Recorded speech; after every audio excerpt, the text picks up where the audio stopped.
తరగతి పాఠ్యాంశాల్లోని ఇంకొక పాఠ్యాంశంలోని రచయిత గురించి మనము తెలుసుకుందాం.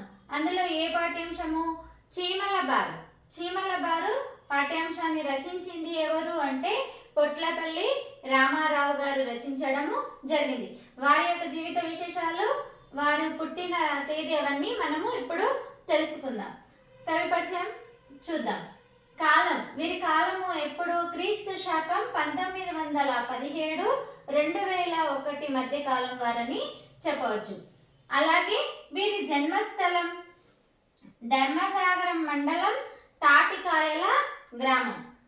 ధర్మసాగర మండలం తాటికాయల గ్రామం అంటే ఇప్పుడు ప్రజెంట్ ఎక్కడ ఉంది అది అంటే వరంగల్ అర్బన్ జిల్లా. మనం ఇంతకుముందు కవులది కూడా వరంగల్ అర్బన్ జిల్లాని ఒక ముగ్గురు కవుల గురించి తెలుసుకోవడం జరిగింది. ఇవి మీకు బాగా గుర్తు పెట్టుకోవాలని చెప్పిన. వరంగల్ అర్బన్ జిల్లా ఎవరెవరైతే ఉన్నారో వాళ్ళందరినీ ఒక దగ్గర చేర్చుకొని రాసుకుంటే మనకు ఈజీగా గుర్తుండిపోతుంది. అలాగే ఈయన రచనలు చూడండి. ఆత్మవేదన, మెరుపులు, చుక్కలు, ఇవి కవితా సంపుటాలు. ఆత్మవేదన, మెరుపులు, చుక్కలు ఇవేంటి? కవితా సంపుటాలు, కవితా సంపుటాలు. అలాగే మహత్కాంక్ష, జీవితం, ఇవి ఖండికలు. గుర్తుపెట్టుకోండి. ఆత్మవేదన, మెరుపులు, చుక్కలు కవితా సంపుటాలు. అలాగే మహత్కాంక్ష, జీవితం అనేవి ఖండికలు. పగ మున్నగు రచనలు వీరు చేయడం జరిగింది. ఈయన రచనల్లో బాగా ప్రసిద్ధి చెందింది ఏది అంటే జైలు. పొట్లపల్లి రామారావు గారి రచనల్లో బాగా ప్రసిద్ధి చెందిన రచన ఏది అని అడిగితే అది జైలు అని చెప్పొచ్చు. జైలు అనే కథా సంపుటి బాగా ప్రసిద్ధి చెందింది, అంటే బాగా పేరు వచ్చిందని చెప్పొచ్చు. అలాగే ఒక్కొక్క రచనలో ఏమేమి విషయాలు ఉన్నాయో మనము ఇప్పుడు తెలుసుకుందాం. ఆత్మవేదన తన కావ్యం ప్రపంచంలోనికి రావడానికి గల నేపథ్యం రాసిండు. తన కావ్యాలు ఏ విధంగా ప్రపంచానికి తెలియజేశాడో, ఎలా రాశారో ఆ విషయాలు ఈ ఆత్మవేదన అనే కావ్యంలో ఉండడం జరుగుతుంది. అలాగే మెరుపులు, ఇందులో ఏమున్నాయి? కవితోక్తులు చెప్పారంట. ఈ గ్రంథంలో మెరుపులు అనే రచనలో కవితోక్తులు చెప్పడం జరిగింది. చుక్కలు, చుక్కలు అనే రచనలో అదృష్టం, బలహీనతలు, కీర్తి, మృత్యువు లాంటి విషయాలు చెప్పారు. ఆ రచనలో ఏమున్నాయి, ఏం విషయాలు ఉన్నాయి అంటే అదృష్టం, బలహీనతలు. మనకు తెలిసి మనుషుల్లో ఇవి ఖచ్చితంగా ఉంటాయి. ప్రతి మనిషికి అదృష్టం ఉంటుంది. అలాగే బలహీనతలు ఉంటాయి. ప్రతి మనిషికి ఎంతో అంత కీర్తి, అంటే గొప్ప వాళ్ళు ఉండొచ్చు, మామూలు వాళ్ళు ఉండొచ్చు, గొప్ప వాళ్ళ కీర్తిని పొందొచ్చు. ఇక్కడ మృత్యువు లాంటి విషయాల గురించి ఈయన చెప్పడం జరిగింది. అంటే ఈయన రచనలు ఏ రచనలు అంటే చుక్కలు అనే రచనలో అదృష్టం, బలహీనతలు, కీర్తి, మృత్యువు అలాంటి విషయాలు అందులో చెప్పడం జరిగిందంట. మహత్కాంక్ష, మహత్కాంక్ష అన్యులను అనుసరించడము తగదన్నారు. అన్యులు అంటే ఇతరులు, ఇతరులను మనం అనుసరించకూడదు. అంటే ఈ మహత్కాంక్ష అనే రచనలో ఏ విషయం గురించి ఉంది అంటే అన్యులని అనుసరించకూడదు అని ఉంది. అనుసరించడం తగదు అన్న, అనుసరించకూడదు అన్న ఒకటి. అలా అంటే ఎవరైనా సరే ఇతరులను మంచిదైతే అనుసరించవచ్చు, చెడుదైతే అనుసరించకూడదు. అలాగని ప్రతి విషయం అనుసరించాలని కాదు, మంచి ఏదో చెడేదో చూసి వాటిని అనుసరించాలి. కానీ ఈయన చెప్పిన మహత్కాంక్ష అనే దాంట్లో ఏముంది అంటే అన్యులను అనుసరించడం తగదు అన్నారు.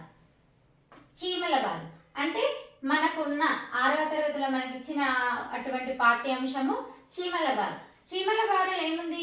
ఈ కవితలో క్రమశిక్షణలో మనిషి కృషి చేస్తే అతనికి లేమి ఉండదు. నిజంగానే ప్రతి మనిషి క్రమశిక్షణతో తను అనుకున్న పని క్రమశిక్షణగా చేస్తే ఏది కూడా అసాధ్యం అనేది ఉండదు, ప్రతిదీ సాధ్యమే అవుతుంది. అంటే ఏ పనైనా సరే చేసే పని ఏకాగ్రతతోటి క్రమశిక్షణతోటి చేస్తే ఖచ్చితంగా విజయం సాధిస్తారు, ఎవరైనా సరే, ఏ పనైనా సరే. కవి మరణిస్తాడు, కావ్యం బ్రతికి ఉంటుంది. ఈయనన్న మాటలు చూడండి. కవి మరణిస్తాడు, కావ్యం బ్రతికి ఉంటుంది. కవి శరీరం, కావ్యం ఆత్మ. ఈయనన్న గొప్ప విషయాలు చూడండి.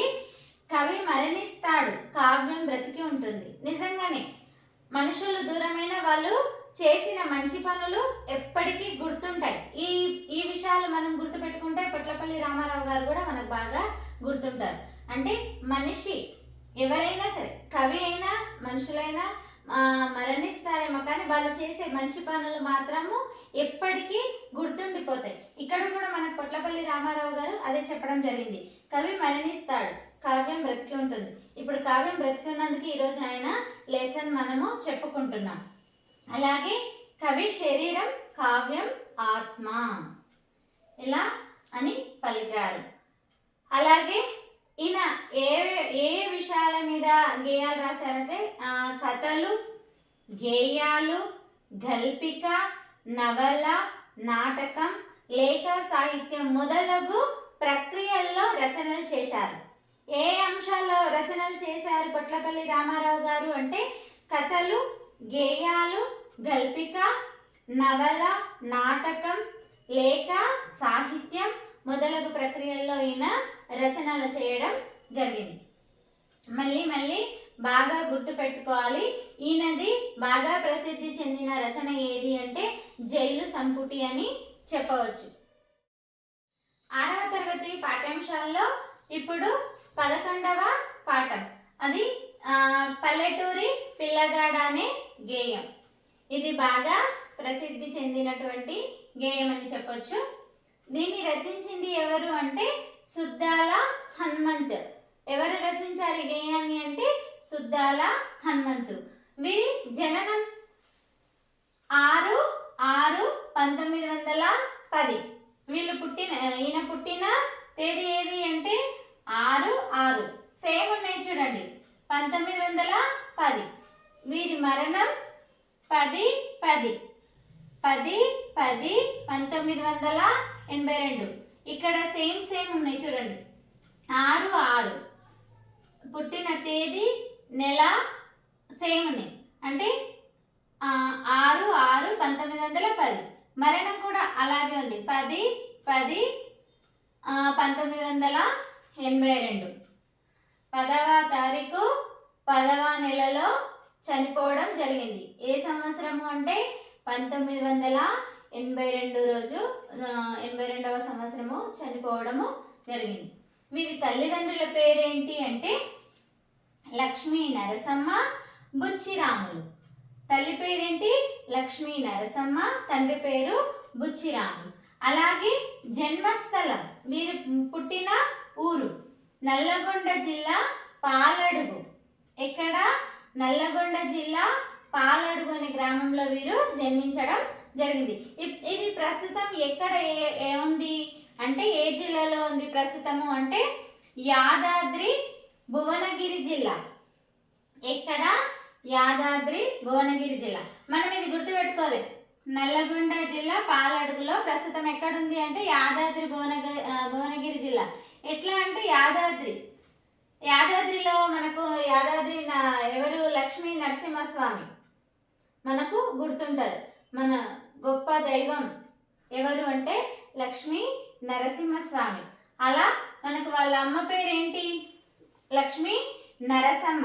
అంటే యాదాద్రిలో ఉండేది ఎవరు? యాదగిరిగుట్టలో ఉండే దేవుడు ఎవరు అంటే లక్ష్మీ నరసింహస్వామి అని గుర్తుపెట్టుకుంటాం కదా. అలాగే వీరి అమ్మ పేరు, తల్లి పేరు ఏంటి అంటే లక్ష్మీ నరసమ్మ అని గుర్తుపెట్టుకోవాలి. మరి భువనగిరి అంటే బుచ్చిరాములు అని గుర్తుపెట్టుకోవాలి. ప్రస్తుతం యాదాద్రి భువనగిరి జిల్లా అంటే ఇక్కడ ఆయన ఉన్న డిస్టిక్లోనే వీళ్ళ ఇద్దరు పేర్లు మనకు రావడం జరుగుతుంది, లక్ష్మీ నరసమ్మ, బుచ్చిరాములు అని గుర్తుపెట్టుకోవాలి. అలాగే వీరి యొక్క రచనలు వీర తెలంగాణ, గొల్లసుద్దులు, రాజకీయ సాధు వేషాలు, యథార్థ భజనమాల, పల్లెటూరి పిల్లగాడ గేయం మొదలగునవి. ఇప్పుడు మనకు ప్రస్తుతం ఉన్న పల్లెటూరు పిల్లగాడ అనే గేయం ఇలా మొదలగున రచనలు చేశారని చెప్పొచ్చు.